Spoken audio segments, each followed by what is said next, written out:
Hey guys, tonight we begin with a gentle wander through the quiet, oddly tragic, and somewhat ridiculous world of royal marriages that really didn't go according to plan. So dim the lights, get cozy, maybe grab a blanket, and let's float over to a time when political alliances were often sealed with vows, awkward silences, and a healthy sprinkling of genetic mistakes. It's not exactly riveting, but it's the perfect companion for your slow drift into sleep. Let's start in Spain in the late 15th century with Ferdinand of Aragon and Isabella of Castile, who were supposed to be the power couple of their era. You've probably heard of them. They sponsored Columbus, united Spain, and generally made history textbooks slightly heavier. But let's focus on their domestic arrangement, because of course even political geniuses had their personal quirks. Ferdinand, tall and rather dour, was not exactly bursting with charm, and Isabella, though ferociously intelligent, apparently had a tendency to micromanage everything, from tax policies to, well, her husband's schedule. They produced a surprisingly large brood of children, which in the late 1400s meant a lot of pressure to marry them off wisely. And that's where the real curse begins. Take their daughter, Juana of Castile, later nicknamed Juana the Mad. She was married to Philip the Handsome, a Habsburg prince who had the kind of jawline that made people whisper about inbreeding long before it was scientifically confirmed. Juana, already somewhat emotionally sensitive, found herself wed to Philip, who, let's say, was more interested in hunting and arranging miniature court dramas than comforting her new wife.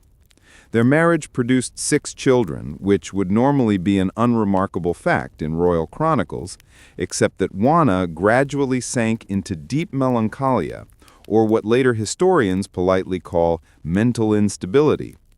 The court gossips were convinced it was Philip's fault, though others noted it might also have been the family genes, because Juana's grandparents had a habit of marrying cousins. In any case, her life became a slow-motion domestic tragedy. Her husband died suddenly, and she was left to rule Castile while wandering the halls, carrying around Philip's coffin for a few years. That's the sort of quiet misery that's perfect for bedtime reflection. Now, floating northward to England, we encounter Henry VIII, a king whose name alone probably makes you sigh, because we all know his marital escapades are well documented. But tonight we're not rushing, we're gliding, remember? Henry's first marriage to Catherine of Aragon is a classic example of dynastic curses masquerading as royal duty. Catherine, a Spanish princess and daughter of Ferdinand and Isabella, was married to Henry's older brother Arthur, who, as you may recall, died very young. Henry inherited the widow because why not double down? The marriage lasted over 20 years and produced a single surviving child, Mary, while Henry's impatience for a male heir quietly built a ticking matrimonial time bomb. Catherine was reportedly pious and steadfast, and Henry alternated between admiration and mild irritation, enough to eventually invent the Church of England.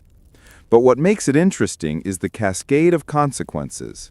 Because Henry divorced Catherine, executed 2 of his subsequent wives, and produced multiple heirs with varying degrees of competence and charm, England spent the next century recovering from what could politely be called a dynasty in slow emotional collapse. Meanwhile, on the continent, Marie Antoinette and Louis XVI provide a more subtle version of a cursed union. Their marriage was politically convenient, Austria and France, allies through arranged matrimony, but personally it was awkward. Louis XVI was introverted, shy, and apparently uninterested in, well, anything that required social energy, including marital relations. Marie Antoinette, young, spirited, and culturally flamboyant, found herself trapped in Versailles, navigating court intrigue, endless etiquette, and her husband's emotional distance. The couple did eventually produce children, which was expected and necessary, but the union never really blossomed in any romantic sense. As history records, the monarchy eventually met its tragic end. Though for now, we can note that even a queen who enjoyed lavish dresses and pastries could not entirely overcome the quiet misery of a politically arranged marriage. Back in the Holy Roman Empire, we encounter Leopold I, whose marriage to Eleonore Magdalene of Nauburg is notable not for scandal, but for a quiet, relentless sense of inevitability.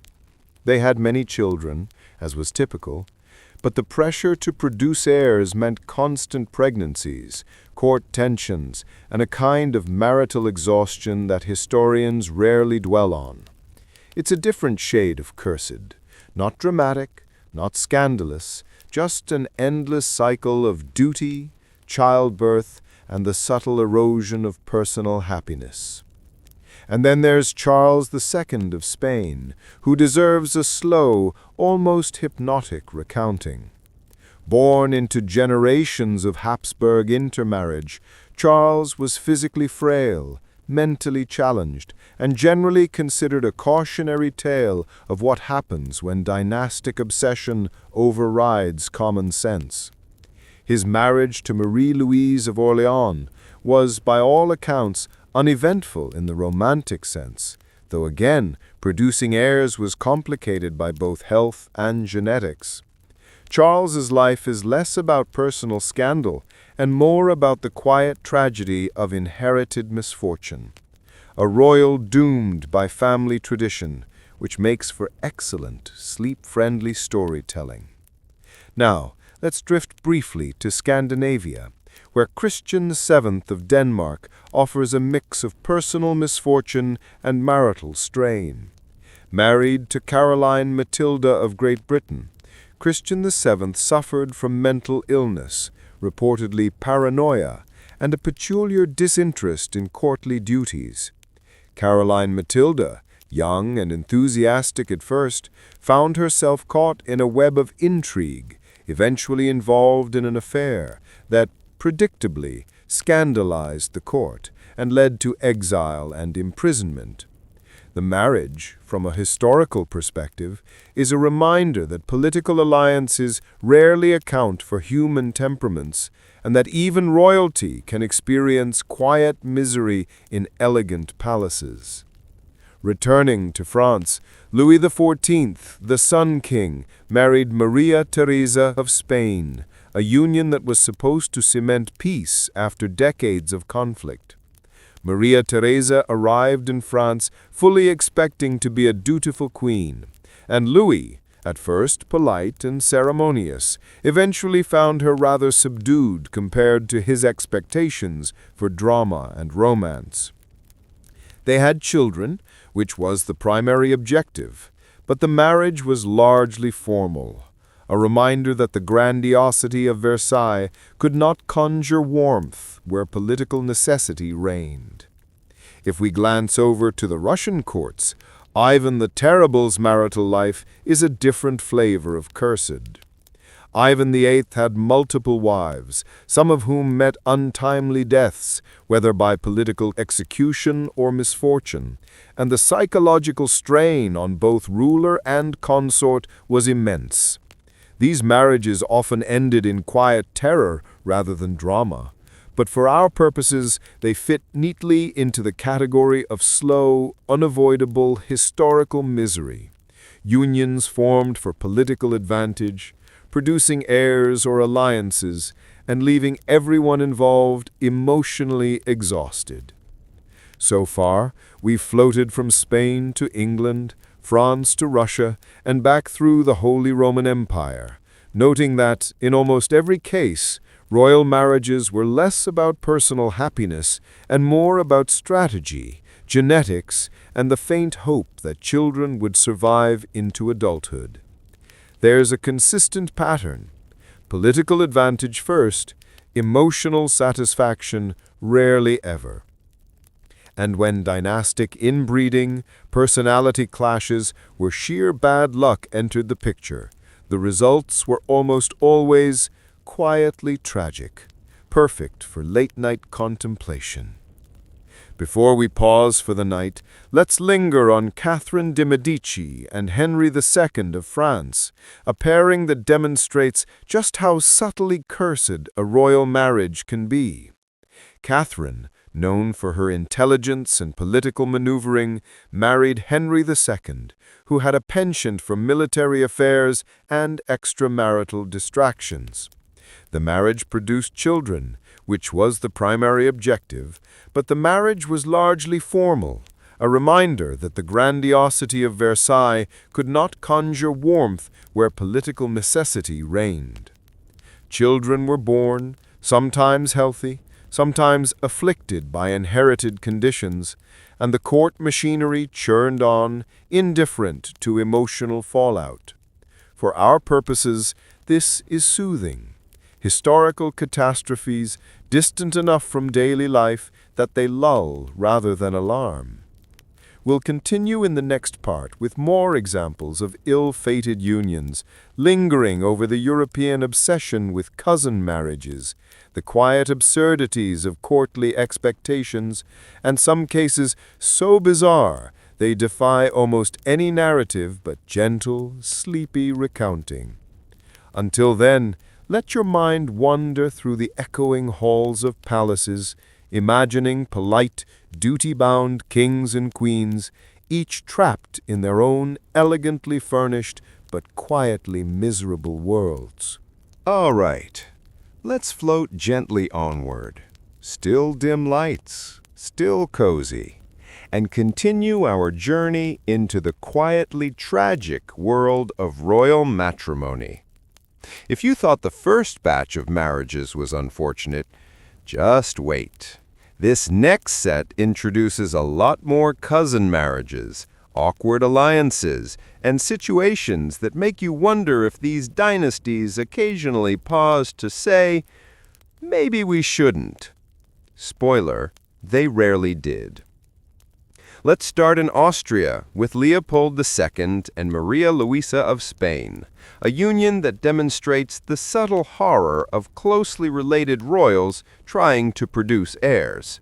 Leopold, a Habsburg by birth, married Maria Luisa, his double first cousin. They had a large family, as required, and yet many children were frail, sickly, or otherwise underwhelming in the healthy heir department. The Habsburg jaw, famously protruding, was apparently an inherited consequence of all this inbreeding. It's not dramatic in a cinematic sense, but for our purposes, it's quietly fascinating. You can almost picture the court physicians sighing and taking notes, while the family portraits slowly accumulate. Moving to England again, we encounter Mary I, known to history as Bloody Mary, and her husband Philip II of Spain. Now, Mary and Philip were married for political convenience, of course, and their union was underwhelming. Mary was devout, Philip was mostly interested in maintaining Spanish influence, and neither particularly liked the other. Their marriage produced no children, which in the royal world translates to dynasty mildly inconvenienced. The court etiquette dictated polite smiles and long processions, but behind closed doors, it was essentially two people enduring one another for decades. Again, the kind of slow, inexorable misery that makes for excellent sleep narration. Meanwhile, in France, Louis XV and Maria Leschinskaya provide an example of marital boredom masquerading as duty. Louis XV, often distracted by his many mistresses, married Maria primarily because she was uncontroversial and unlikely to cause political complications. Maria, meanwhile, was gentle, pious, and quietly competent. They had children, because that was expected, but the marriage was largely emotionally uneventful. The palace thrived on intrigue, scandal, and whispered affairs, none of which Maria was particularly adept at. But she endured. It's worth noting that endurance, when chronicled in royal diaries, is almost indistinguishable from slow suffering, which is perfect for a bedtime tale. Now let's drift to Portugal, where Pedro II married Maria Sophia of Neuburg, a union that was mostly administrative in nature. Pedro II reportedly found Maria Sophia rather dull, and she in turn was resigned to the routine of childbirth and court etiquette. They had multiple children, producing heirs for the crown, but the personal dimension of their marriage was minimal. This was a pattern repeated throughout Europe, marriage as an efficient system for maintaining power, producing heirs, and sometimes subtly eroding happiness. Returning to Spain, we have Charles III and Maria Amalia of Saxony, whose marriage was, for our purposes, uneventful but quietly illustrative. Charles III reportedly appreciated Maria Amalia's intellect and management of domestic affairs, but the romantic spark was negligible. They had children, governed wisely, and generally maintained a calm, orderly court life, essentially a functional but not fun royal marriage. Perfectly dull, perfectly suited to slow narration.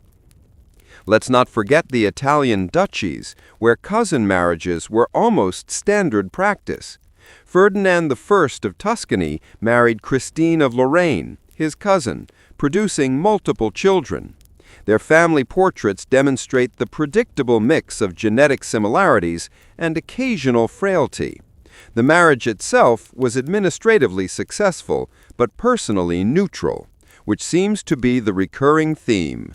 Duty first, personal happiness optional. We can glide north to Denmark again, where Frederick VI married Marie Sophie of Hesse-Kassel, a union that was functional but filled with quiet awkwardness. Frederick VI reportedly had limited interest in courtly pleasures, and Marie Sophie dutifully accepted the rhythms of palace life. They produced heirs, maintained appearances, and avoided scandal, essentially embodying the slow, steady, mildly boring misery of dynastic obligations. For those of us narrating quietly into the night, this is exactly the tone we want: uneventful, slightly tragic, and gently hypnotic. Back to France, Louis XVI and Marie Antoinette deserve more attention because their union, while politically convenient, was riddled with personal disconnect. Louis XVI, introverted and timid, struggled with the expectations of royal marital intimacy. Marie Antoinette, spirited and often misunderstood, tried to navigate her role as consort, while the court quietly judged her every misstep. Their marriage eventually produced children, but the initial years were filled with awkwardness, misunderstandings, and the subtle dread of political obligation. In other words, the perfect slow-burn royal curse. Meanwhile, in the Habsburg lands, Maria Theresa orchestrated marriages for her children that were almost formulaic exercises in dynastic caution. Her daughter, Maria Carolina, married Ferdinand IV of Naples, producing numerous children and, unsurprisingly, interweaving family lines with already familiar Habsburg genes. These unions were meticulously calculated, with little attention to personal preference. Yet, from our sleepy narrator perspective, it's fascinating to observe the quiet pressure, the endless childbearing, and the subtle decline in marital excitement. In Britain, George III and Charlotte of Mecklenburg-Strelitz provide an example of long-term endurance. George III, prone to mental illness later in life, married Charlotte, who was composed, dutiful, and occasionally exasperated by his eccentricities. They produced a large brood of children, many of whom had complex marriages of their own. Their life together was steady, occasionally disrupted by political or familial crises, but largely defined by patience and adherence to royal duty. Again, nothing shocking, perfect for monotone narration. Finally, we can drift toward the smaller courts of Europe, like Saxony, Bavaria, and Württemberg, where marriages were almost always cousin marriages, producing children, heirs, and the occasional health complication. These unions were rarely romantic, occasionally frustrating, and almost always politically convenient. From a historical perspective, they are minor footnotes. From our sleepy narrator perspective, they are soothing tales of inevitable outcomes, gently unfolding in slow motion. By now, a pattern has emerged. Royal marriages were largely strategic, often genetically problematic, and rarely fulfilling in the modern sense. Emotional satisfaction was a luxury, usually deferred in favor of alliances, heirs, or political stability. The subtle curses of these marriages, frailty, melancholy, awkward dynastic pressures, unfolded slowly, quietly, and almost imperceptibly over decades. And for our purposes, that's exactly the sort of dry, hypnotic content that makes history a perfect companion for a calm night. So, as we prepare for the next part, consider this. Royal marriages were a combination of genetic experiment, political calculation, and social endurance. Each alliance carried the risk of physical frailty, emotional strain, or simple boredom.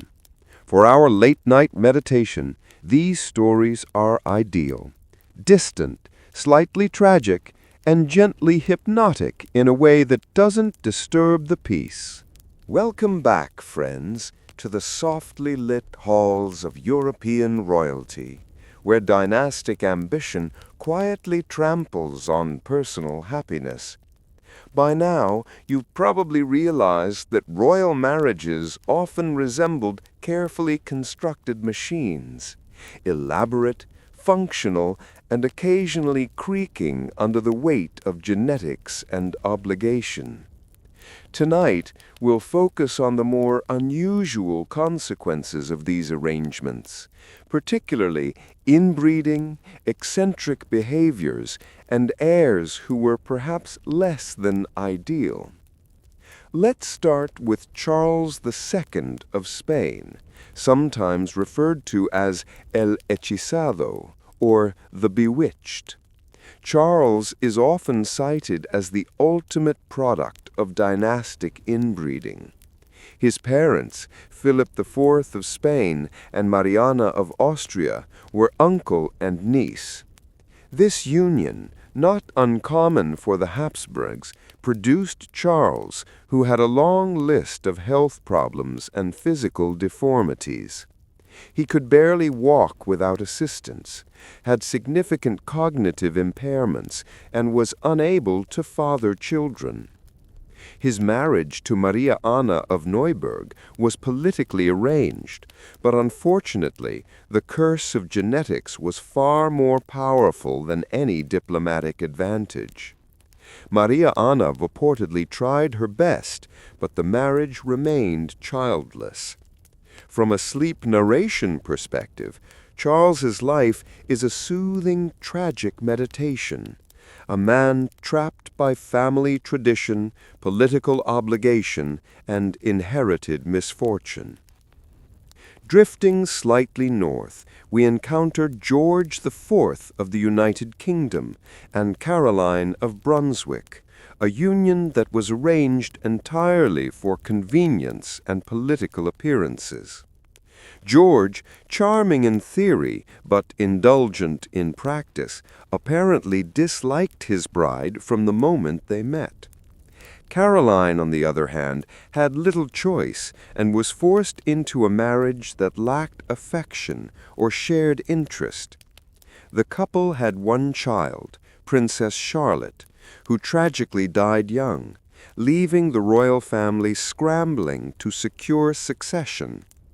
The marriage was a slow-motion disaster, full of silent grudges, political maneuvering, and endless awkward formalities, perfectly monotonous for bedtime storytelling. Meanwhile, in Austria, Emperor Leopold II and Maria Luisa of Spain produced children who reflected the subtle, long-term consequences of cousin marriages. Many of their offspring were relatively healthy, but some displayed mild congenital issues, a reminder that even minor inbreeding carries persistent effects. Their marriage, while outwardly functional, lacked the intimacy we might expect from modern partnerships, and court chronicles note the quiet endurance required to maintain appearances. It's almost hypnotic to imagine the carefully scheduled dinners, the endless processions, and the occasional sigh behind a velvet fan. We can now drift over to the French court, where Louis XV and Marie Leschinska demonstrate another shade of quietly cursed marriage. Their life together was stable but monotonous, punctuated by Louis's well-known indulgences outside of marriage. Marie Leschinska endured decades of court etiquette, childbearing, and subtle social exclusion, yet she survived with dignity. The marriage produced numerous children, but the emotional spark remained largely absent, a recurring theme that gently reinforces the monotony of dynastic life. In Spain, Philip V and Elizabeth Farnese provide another example of quietly complicated dynamics. Philip, a Bourbon, suffered from intermittent depression and general disengagement, while Elizabeth, ambitious and politically savvy, directed much of her energy toward advancing her children's positions at court. Their marriage was productive in terms of heirs and dynastic influence, but emotionally it was like observing two planets orbiting the same sun without ever truly intersecting. Back in Scandinavia, Christian VII of Denmark and Caroline Matilda of Great Britain exemplify the consequences of mismatched temperaments. Christian's mental illness and detachment from courtly life created an environment of quiet misery. Caroline Matilda, energetic and socially adept, eventually became involved in scandalous affairs, a reaction to the monotony and isolation imposed by her marriage. The ultimate outcome, her exile, was both a personal tragedy and a gentle historical footnote for our sleepy contemplation. Now, let's linger on a slightly more unusual case, Queen Victoria and Prince Albert. Unlike some of the previous examples, Victoria and Albert were actually fond of each other. Yet their marriage was still not free from dynastic pressure. They were first cousins, which later produced several children with various genetic conditions. Albert's early death left Victoria deeply melancholy, demonstrating that even a seemingly ideal match could be subtly cursed by genetics and circumstance. The slow unraveling of emotional stability, paired with relentless public duty, is almost hypnotic in its quiet inevitability. Over in Portugal, Maria I and Peter III provide another gentle tale. Maria, reportedly melancholy, became increasingly dominated by superstition and emotional fragility. Peter III, more practical than romantic, oversaw state affairs while Maria gradually withdrew from active life. The couple produced several children, fulfilling dynastic expectations, but the marriage itself was characterized by gentle estrangement rather than dramatic conflict, a pattern that repeats throughout Europe. Meanwhile, in the smaller German principalities, cousin marriages were common enough to create entire generations with mild to moderate congenital issues. Frederick II of Hesse-Kassel, for example, married his first cousin, producing children who were mostly healthy but occasionally awkwardly predisposed to minor ailments. The marriages were politically convenient, socially expected, and emotionally restrained, an excellent illustration of the slow creep of dynastic influence.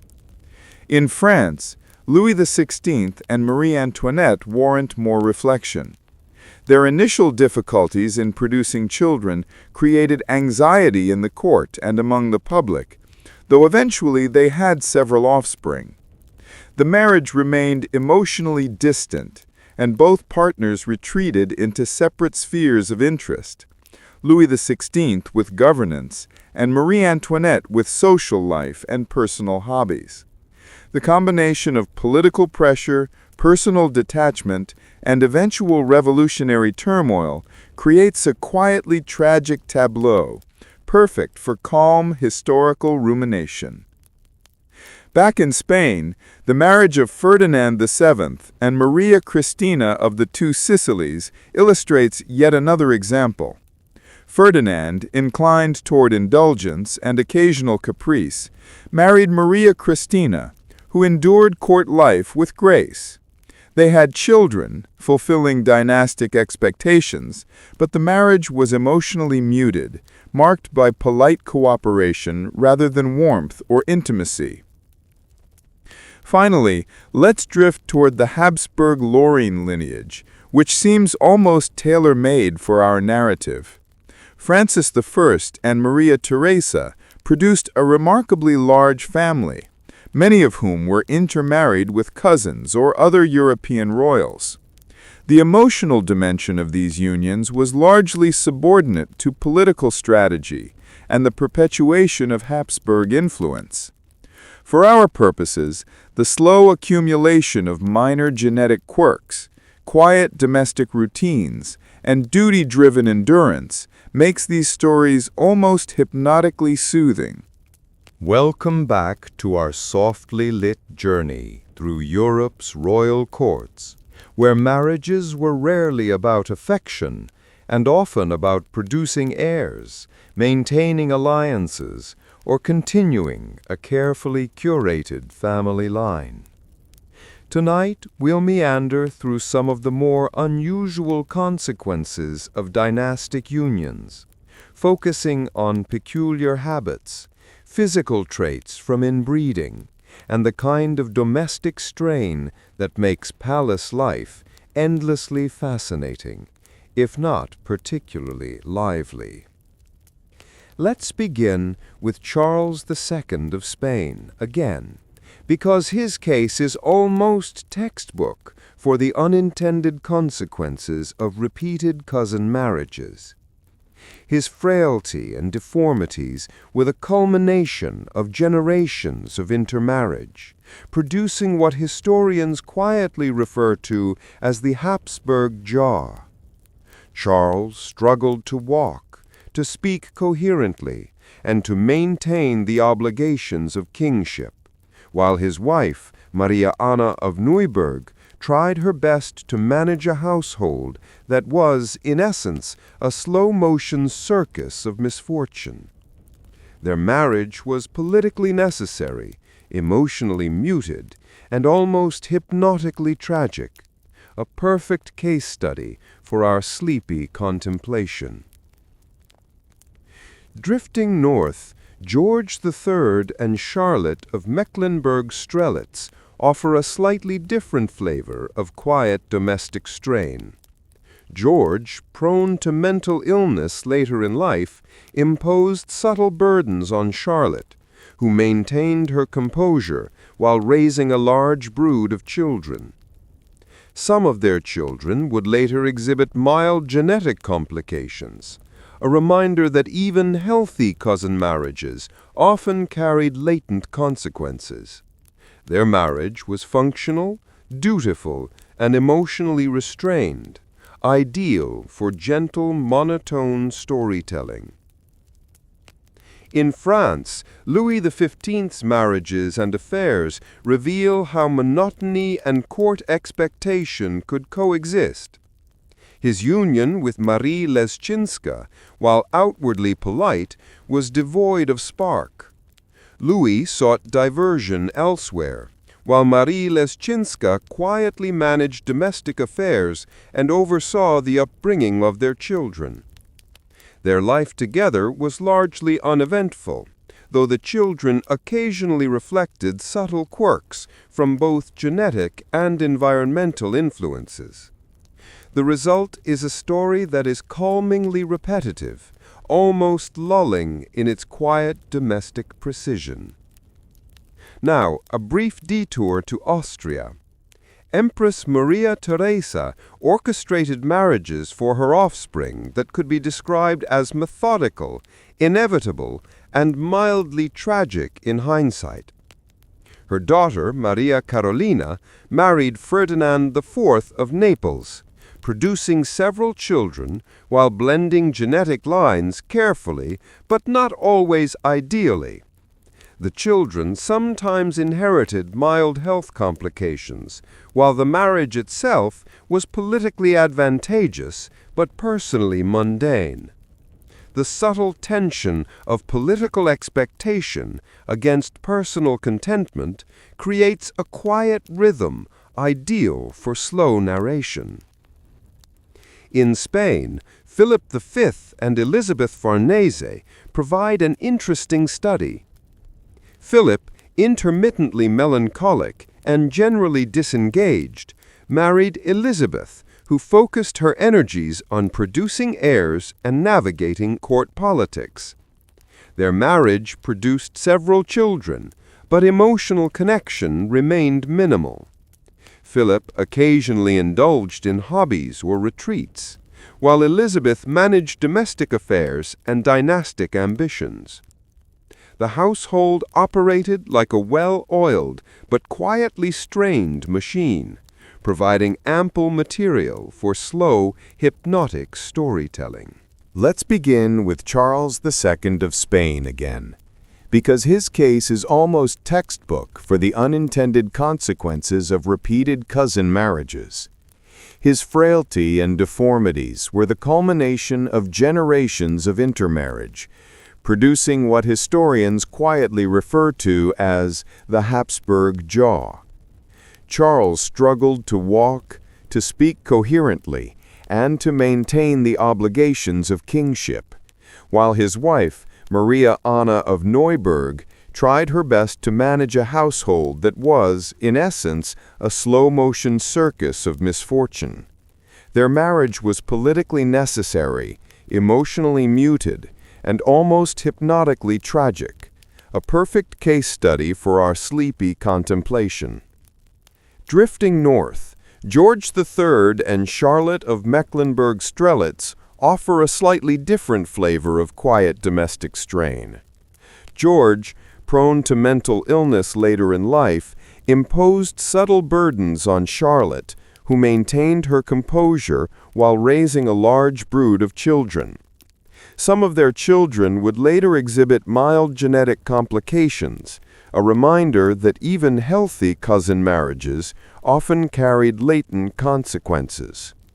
Their marriage was functional, dutiful, and emotionally restrained, ideal for gentle, monotone storytelling. In France, Louis XV's marriages and affairs reveal how monotony and court expectation could coexist. His union with Marie Leschinska, while outwardly polite, was devoid of spark. Louis sought diversion elsewhere, while Marie Leschinska quietly managed domestic affairs and oversaw the upbringing of their children. Their life together was largely uneventful, though the children occasionally reflected subtle quirks from both genetic and environmental influences. The result is a story that is calmingly repetitive, almost lulling in its quiet domestic precision. Now, a brief detour to Austria. Empress Maria Theresa orchestrated marriages for her offspring that could be described as methodical, inevitable, and mildly tragic in hindsight. Her daughter, Maria Caroline, married Ferdinand IV of Naples, producing several children while blending genetic lines carefully but not always ideally. The children sometimes inherited mild health complications, while the marriage itself was politically advantageous but personally mundane. The subtle tension of political expectation against personal contentment creates a quiet rhythm, ideal for slow narration. In Spain, Philip V and Elizabeth Farnese provide an interesting study. Philip, intermittently melancholic and generally disengaged, married Elizabeth, who focused her energies on producing heirs and navigating court politics. Their marriage produced several children, but emotional connection remained minimal. Philip occasionally indulged in hobbies or retreats, while Elizabeth managed domestic affairs and dynastic ambitions. The household operated like a well-oiled but quietly strained machine, providing ample material for slow, hypnotic storytelling. Over in Scandinavia, Christian VII of Denmark and Caroline Matilda of Great Britain exemplify the intersection of mental illness and marital obligation. Christian's instability created a climate of quiet tension, while Caroline Matilda attempted to maintain appearances, socialize effectively, and occasionally escape into brief personal freedoms. Their marriage produced consequences that rippled quietly through the court, including political intrigue and subtle domestic rebellion. It's the kind of story that is almost soothingly repetitive, a cycle of minor crises, delicate adjustments, and careful endurance. Meanwhile, in England, Mary I and Philip II of Spain offer another subdued example. Their marriage was politically motivated, lacking in personal warmth, and produced no children. Mary's piety and Philip's distant administration created a household defined by formalities and expectations rather than romance. The quiet dissatisfaction, the muted tensions, and the inevitable sense of duty provide a calming, repetitive pattern, perfect for slow, contemplative listening. Back in Portugal, Maria I and Peter III highlight subtle marital strain and emotional endurance. Maria, increasingly melancholy and sometimes superstitious, relied on Peter for governance, while privately retreating from social life. Their union produced children, fulfilling dynastic requirements, but the marriage itself was marked by emotional distance and quiet resignation. Observing their routines, the ceremonial dinners, the carefully arranged household, the subtle negotiation of personal space creates a sense of gentle monotony, ideal for bedtime reflection. Back in Bavaria and Saxony, cousin marriages were almost ritualistic. Frederick II of Hesse-Kassel, for example, married his first cousin, producing children with mostly minor health complications. The domestic arrangements were polite, methodical, and predictable, with each generation perpetuating the quietly inevitable patterns of inbreeding, duty, and muted emotional satisfaction. It's almost hypnotic to imagine the carefully orchestrated court routines, the endless series of formal portraits, and the slightly awkward children with familiar features. Now, let's briefly linger on Louis XVI and Marie Antoinette again, because even in this more famous example, quiet misery abounds.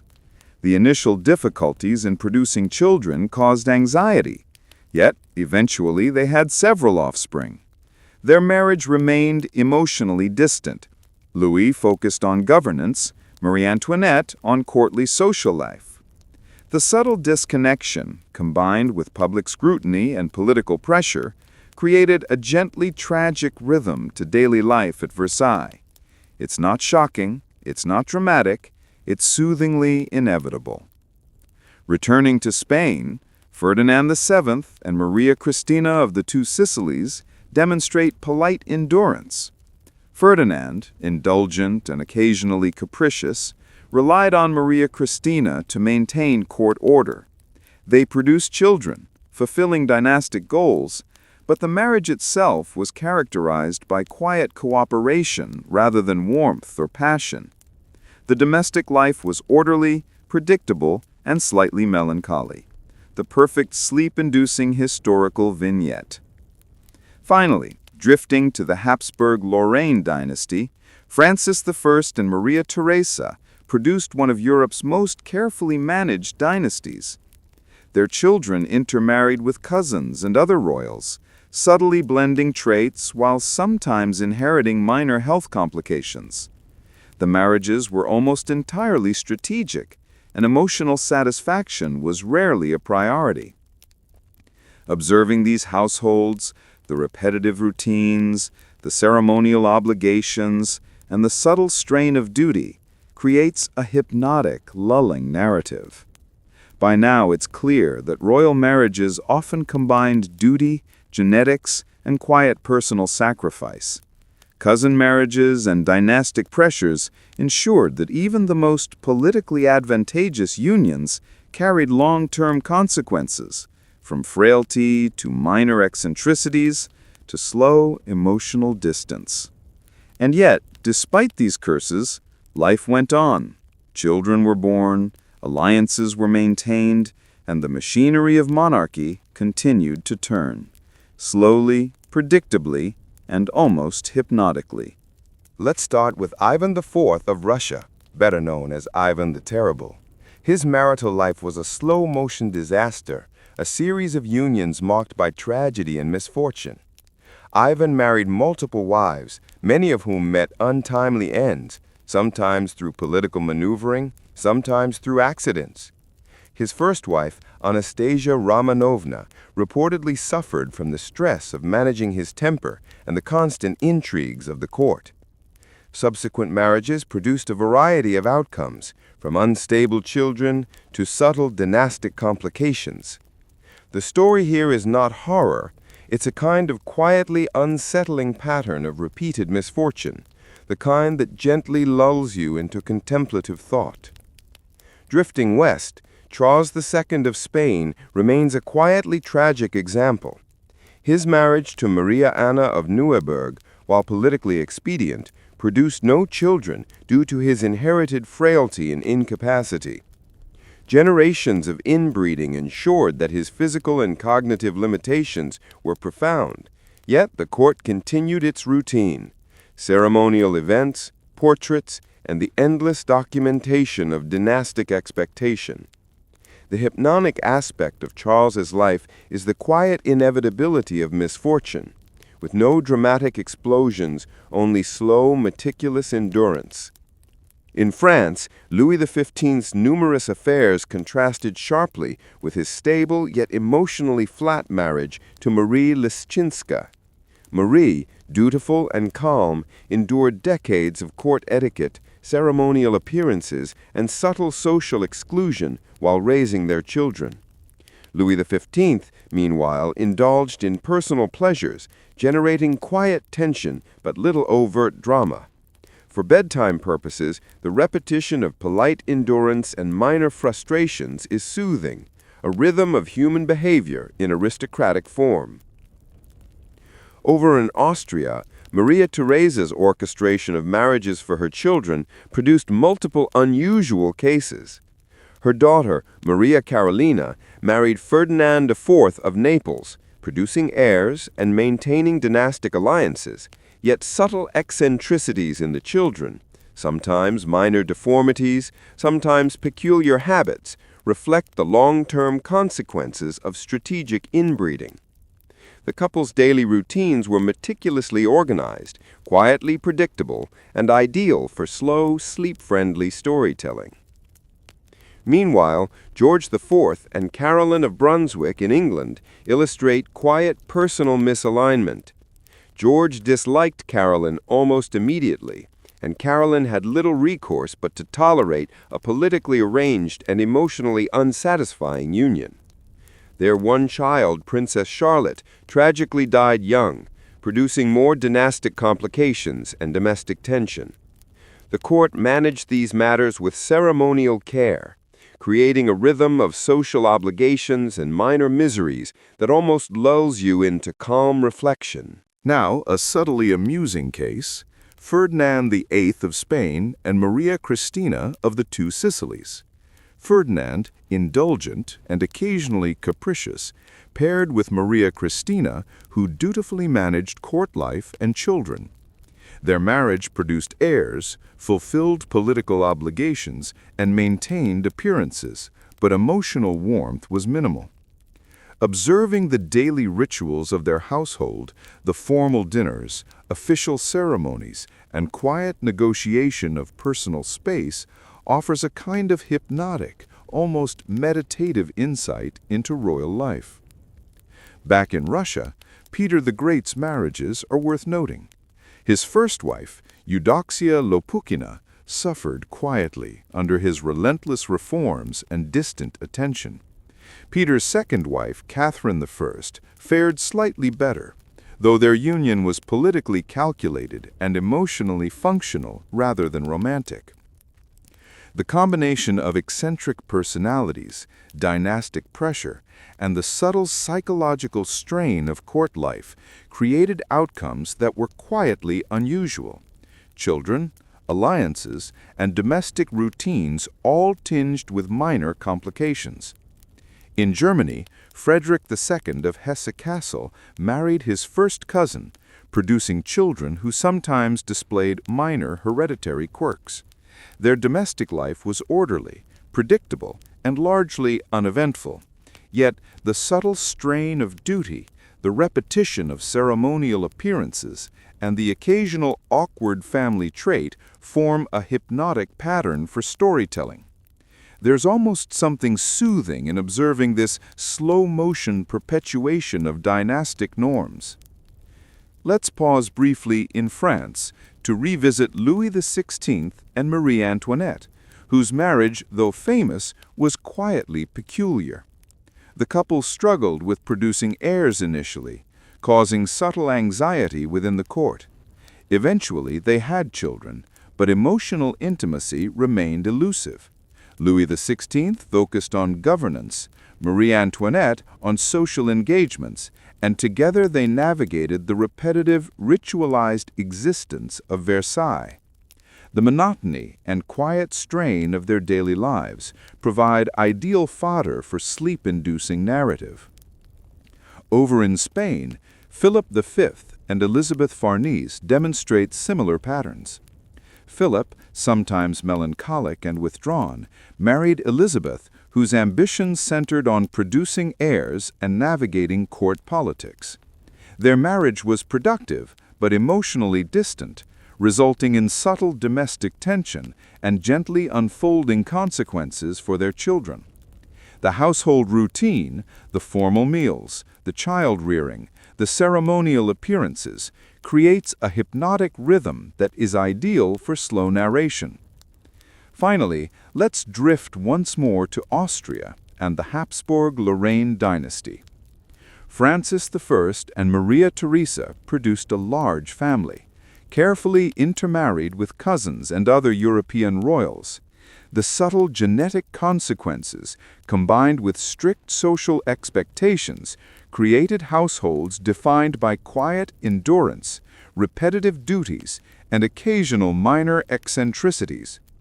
Observing these patterns from a calm, monotone perspective is both fascinating and soothing. Dynastic obligation as a kind of hypnotic, predictable rhythm. At this stage, the recurring motifs are clear.